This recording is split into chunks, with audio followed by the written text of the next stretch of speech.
दादा, धाराशिवचे जिल्हाधिकारी तुळजापूर महोत्सवात फिरकले, परिस्थिती गंभीर आहे, काय वाटतं? मला वाटतं ह्याच्यापेक्षा कुठली असंवेदनशील गोष्ट आणि घटना असू शकत नाही.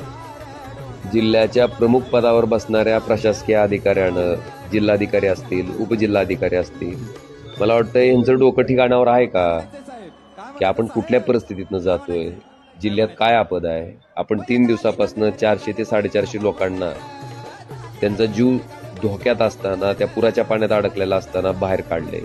त्यांना प्यायला पाणी नाही, खायला अन्न नाही, त्यांना घालायला कपडे नाहीत.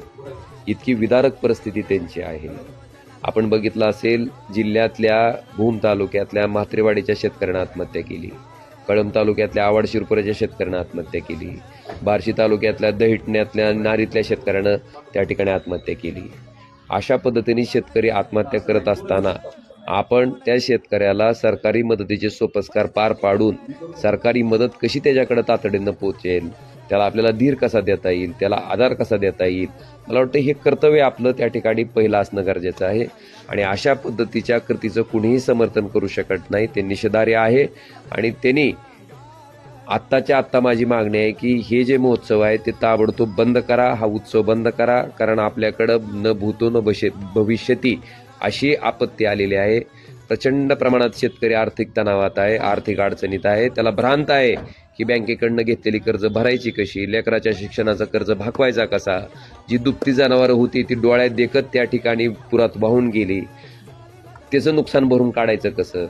त्याच्यामुळं अशा आर्थिक विवंचनेत अडकलेला शेतकरी त्या ठिकाणी आत्महत्या करत असेल तर आपण आपल्या मनानं, आपल्या संवेदनशील मनाला विचारून आपण केलेली कृती आपल्याला जर त्या ठिकाणी योग्य वाटत असेल तर ह्याच्यापेक्षा मला वाटतं जिल्ह्याचं दुर्दैव असू शकत नाही.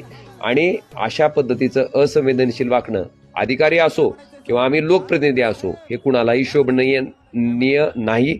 आणि निश्चितपणे ह्याचा करावा तेवढा निषेध कमी आहे. दादा, परवा चित्र झाले होते, एका तरुणानं कर्जमाफीवर प्रश्न विचारला असता, त्यांनी म्हणलंय की काही करता येतं पण पैशाचं सोंग आणता येतं. होय ना, ठीक आहे, पैशाचं सोंग आम्ही करूच नका म्हणतोय ना.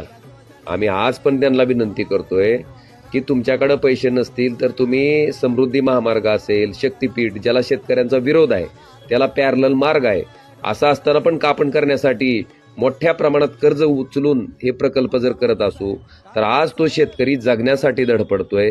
त्याला जगण्यासाठी आधार देण्याची गरज आहे. आणि अशा प्रतिकूल परिस्थितीमध्ये भले तुम्हाला कर्ज काढायची वेळ आली तर मला वाटतंय पैशाचं नाटक न करता त्यांनी कर्ज उचलावं.